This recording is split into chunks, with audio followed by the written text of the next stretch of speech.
Fast Eddie Constantine, PROMMA.INFO. We are here with Cesar Gracie at the Gracie Open. Cesar, you have a hell of a turnout today. Tell us a little bit about the tournament. Good tournament. You know, we advertised it with only 6 weeks, and really happy with the turnout. We got about 400 competitors today, gi and gi-less, and some great matches. I'm really happy with everyone that turned out and all the schools that competed. I want to thank the fans and everything that came out. It's been a great tournament. Well, the highlight of today is obviously Nick Diaz against Lucas Liet, black belt. That is going to be no gi, correct? Right, that's going to be a no gi. I know that Lucas was doing some no gi competitions, and he's been practicing for that. Nick is down for gi or gi-less, so both guys are down for gi or gi-less, and this one's going to be a no gi match. It's going to be interesting. A lot of people don't know too much about Nick. As far as his grappling, they see him do MMA and boxing people or whatever in MMA, but he's actually one of the U.S.'s best grapplers, and Lucas is one of Brazil's best grapplers, having won the Worlds last year, so we're looking for a good match today.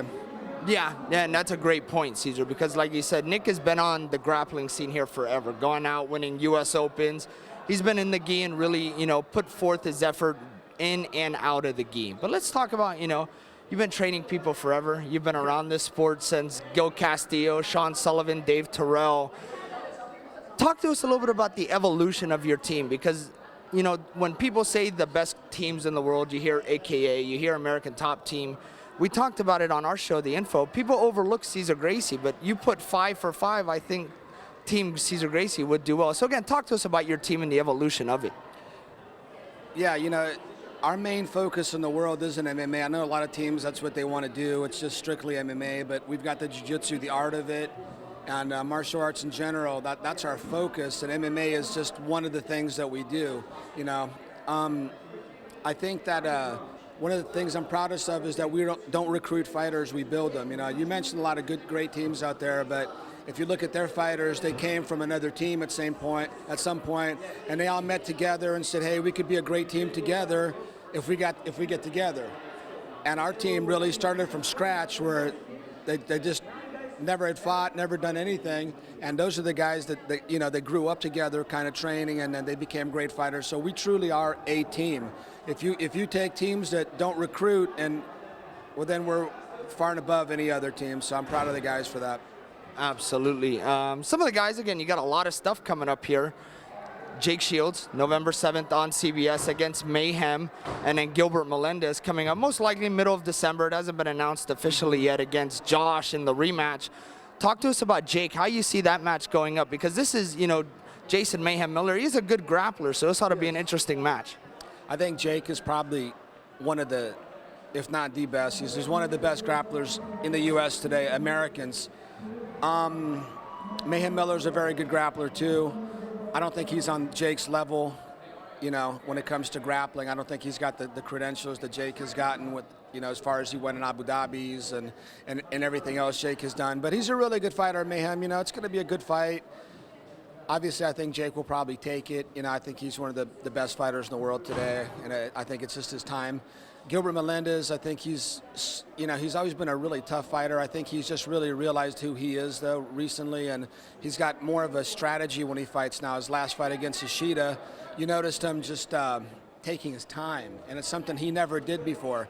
And his haste to make things happen when it wasn't the right time had him lose a couple of fights. One to Ishida, one to Josh Thompson, not taking anything away from those guys, but if you notice how he fought Ishida again, completely different Gilbert Melendez that dominated and stopped Ishida, and I'm hoping that's going to be the same thing that's going to happen. I think Gilbert's one of the best 55-pounders today. So, of course, Nick Diaz will probably be fighting the Strikeforce card also. It'll be either him main event or it'll be Gilbert main event, the other guy co-main, I don't know. And we're not sure who's going to fight next, but Nick is probably the most exciting fighter in the world today. He can do so many knockout. He can beat you from top, from bottom. I think he's one of the most skilled people overall in the world, period. You don't have guys that are that good at boxing and jiu-jitsu and bottom and top games competing. And Nick happens to be one of those guys, so I'm looking forward to big things from him. He's still really young, because people think, how old is Nick? You know, because he's been fighting forever, but he just turned 26, so he's really just coming into his prime right now. So excited about what's coming up for him. Yeah, absolutely. I mean, you said it perfectly. Like you said, Nick can beat you on the feet, he can beat you on the ground, and people always say, well, he doesn't hit that hard, but then you look at his opponent after the fight, and they're usually pretty busted up. Yeah, he doesn't hit hard with every punch because he doesn't want to tire himself out. That's not how he fights. You know, he'll throw a few punches, and in those 4 or 5 punches, there's one really hard one, or 1 or 2, and you don't know which one that's going to be. And so all of a sudden you're like, okay, this isn't that bad. Whack, you know, that hurt. You know, that's the way he fights. That's part of the deception when you're fighting Nick. And believe me, he hits very hard. He's TKOing guys like, you know, Frank Shamrock, and he, you know, basically TKO'd Scott Smith, who's a really tough opponent. He can take a lot of punishment. You know, Scott went down and then he got tapped out, but he was basically TKO'd before that. So Nick is just a stud, man. And yeah, he hits very hard. And in closing, I remember hearing in another interview about yourself, and actually you were looking at forming a new team with Carlson before Carlson passed away, and the work that you were going to do with that, because I know your philosophies on jiu-jitsu and Vaituro were very similar to what, you know, your late uncle thought. So share with the fans a little bit about that. Before my uncle Carlson passed away, he came out to my school, and we were making plans to start a school together was the thing. And unfortunately, like a month later, he passed away, was what happened. But we were going to open a school down in LA. You know, he's one of the guys that I most respect in this whole, you know, he gave his life to it. And most people are in it for some quick fame, quick money, go out with girls, whatever. But that's not what Carlson was about, man. Carlson, you know, he was just dedicated, and that guy got mad respect for him. And, you know, I can only carry the torch for someone in my family like that. You know, he passed away, but we're here, and, you know, he lives in our hearts, so.